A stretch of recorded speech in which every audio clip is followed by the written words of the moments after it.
Your background verification will be failed 100% if you don't show necessary information in the background verification form. Some of our followers, they didn't show their past experience due to very short durations.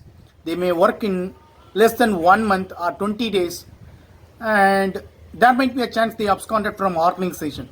Because of very short duration, they are not showing in the background verification form, but they track based on UAN service history and they will raise the question. Now point is, your background verification will not be green, it will be red if you don't show the information. The reason is they will simply say you hided some information. You may say, yes, there are short duration, I hide it. Now I have proper release letter, I will show to you. That tricks will not work because the reason they will say you hided some information in your background verification.